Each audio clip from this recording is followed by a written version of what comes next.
Assalamu alaikum wa rahmatullahi wa barakatuh. Welcome to another video. So today's video is inspired by a conversation that we had in the Hijrah group some time ago. And it was an issue of, the topic was about culture. So it was a sister who was concerned about the schools here and the mixing of the sexes from grades KG to, I believe it's grade 4 or grade 3. Grade 3 or grade 4. I can't remember when they separate them, but it's either grade 3 or grade 4 where they separate the sexes. But the classrooms in many schools are mixed from those grades. And 4th grade onward, they are separated. So that was some information that I was given to one of the group members, and this particular group member is from Europe. So then this person started to go on to say, well, it's better that they separate and blah blah blah blah blah blah blah. So I'm like, it's not haram though. I mean, I'm not going to say that, oh, it's better. I said in the Muslim world, or the Arab world. Wait, let me be specific, because that's exactly what I'm about to go into. In the Arab world, all little kids play with each other, male and female, when they're small, when they're young. The neighbors, they play with each other. You understand? And many times, children remember each other, even if it's cousins. You know, they're cousins. They play with each other until they get older. And I'm sure many of you can relate to that, depending on your culture, which is the inspiration for this video, how we got into this conversation. So anyway, the culture. In the Arab world, of course, the Muslims, like I said, they mix, the kids mix, they play, they're children. They're on the fitrah, they have not reached puberty, so it's not impermissible for them to play with each other. So, the UAE wanted to give the children a chance to be able to mix with each other in the classroom up until a certain age, and then separate them, just as they do in society. So this particular person had a problem with that and was saying that it's better that they don't mix and blah blah blah, because the kids can fall in love, or the boy can start loving a girl. And I'm like, that sounds a little bit like projection. That sounds a little bit like you are comparing the Muslim kids to what happens in the West. You know, and there's many factors why kids in the West may even have those types of feelings. I'm not saying that the Muslim kid can't feel something, which they don't know what it is that they're feeling most times, if they feel a level of attraction, but that's not usually the case with children. They don't like each other most times. But anyways, if that was to occur, there are so many barriers in the society and surrounding them. Who's going to let anything like that happen? They're closely watched, and if anything out of turn happens, it's going to be dealt with. In the West, however, the children are watching all sorts of things. They're seeing all sorts of things. They're hearing all sorts of things that will spark this type of interest or behavior, or mimicking an imitation of, what they see around them. As for the Muslim kids, the young kids, they don't see a kissing scene on television. It's not allowed. Well, it depends on what country. Again, it depends on what country, of course. But for the most part, in the Arab world and the Muslim world in general, they cut out those scenes in movies on the television shows. They don't allow it. If it's a Western movie, for example, that they're airing in the country, those scenes are cut out. I remember when I was in Saudi, and I was going over, it was English, of course, had to teach an English class, Romeo and Juliet. And it was a dog and a cat in this story. They were posing as Romeo and Juliet or whatever. And the dog and the cat, they were like, their snouts, or what do you call a cat's mouth and a dog's snout, were touching, as if, for the kissing scene. And all of the children, these were Egyptians, and Egyptian culture is a little bit more open than any other Arab culture, from my understanding. They were like, teacher, no, please, what is this? What? I was like, okay, all right, I'll fast forward through the clip. So, I didn't think anything of it because it was animals. But even still, they were like, they felt shy. They were like, no, we don't want to see that. And I was like, subhanallah, Allahu Akbar, look at that. Look at the Muslim kids, subhanallah. I mean, I had already known about no kissing scenes with humans, but they didn't even want to see the animals. So anyways, so I'm going through this whole spiel about culture. So some other people chimed in from different cultures. So I said, this was after my statement. I said, I know that in some Asian cultures, now you listeners don't get offended, because I think there were some people offended. That's why they started to reply.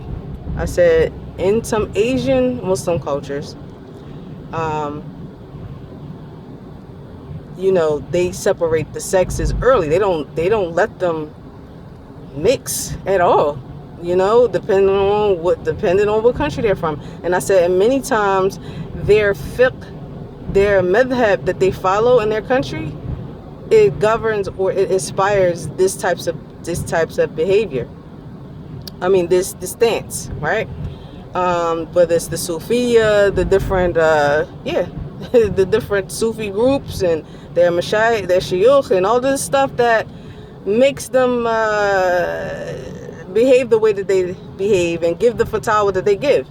So the people are affected by that. Bid'ah affects your Islamic culture. So then the sisters, of course, some of them started to get offended.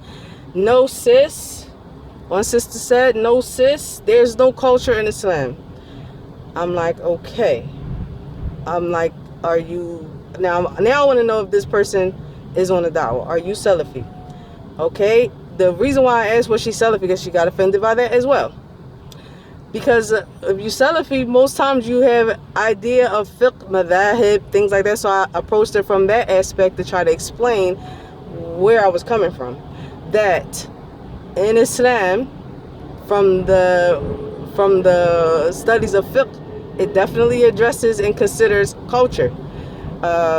Dressing, when you go into certain cultures, certain communities, certain countries, then you dress according to the people. You don't stand out. The whole purpose is not to stand out. Why like some rulings are given to Westerners in dress, just like it's halal or permitted, I would say, for a Westerner Muslim to dress in Western attire, while for the Eastern Muslim is not, because it's not from their customs, right? And from these issues of fiqh, it's a lot of course, those of you who study fiqh or usul fiqh, it's not a fiqh class, and I'm not a faqihah, so I'm just saying, I was giving examples. And no, then the conversation just went on and on. I'm just like, okay, subhanallah. All of the madhahib talk about these issues of fiqh and allowances and considerations of different people. What do you mean there's no culture in Islam? That doesn't make any sense. So those of you who want to join in the conversation, let me know what your idea is in this regard. But culture is influenced by Islam.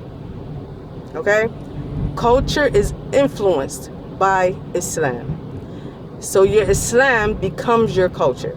It's one and the same. Whatever life you are living, it becomes your culture.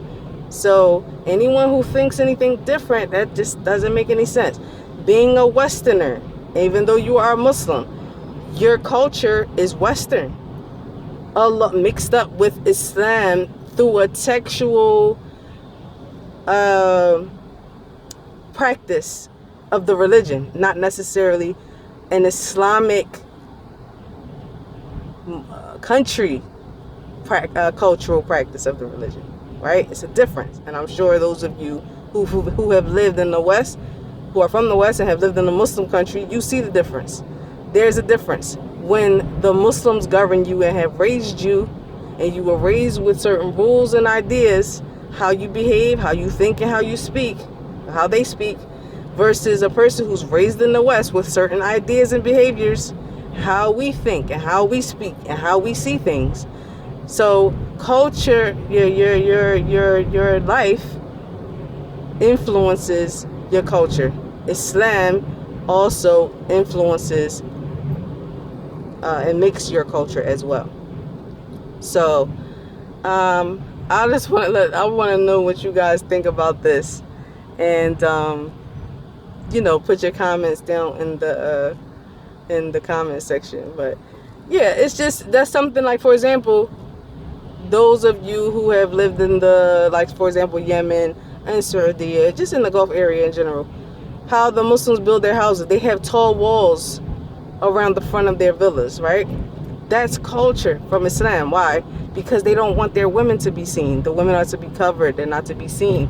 The Muslims want privacy. You don't see that in the West. Tall walls, unless the person is rich, but usually it's a gate or something like that. But it's not a tall wall to block the women. They want to cover their women. So the culture of Islam, that's based in Islam, the reason why they make their walls that way. So that's a culture that has developed in the East due to the belief in Islam about the woman being awra, and the men, of course, not wanting the women to be seen. That becomes culture, but it's based from, is born out of the religion. So the things that we practice during Ramadan, the cooking, getting together and cooking, and the cultural practices that has come about just through our ritual practices that we have. It's a culture and a religion. So anyways, like I said, let me know what you all think about it, and we can get the conversation started. That's if you want to have a conversation in the first place. But I just wanted to, I wanted to put that out there and see what others are thinking about it. But you can't bring a rebuttal and fight someone on something when it's clear as the sun. It's clear as the sun that Islam and culture is the same. I mean, it's one and the same.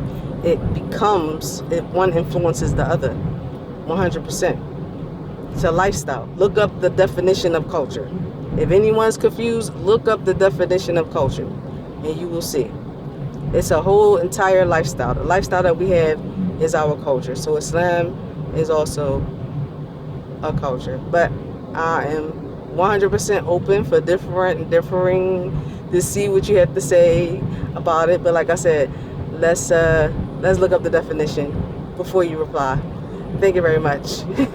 Okay, so I will see you all in the next video, inshallah.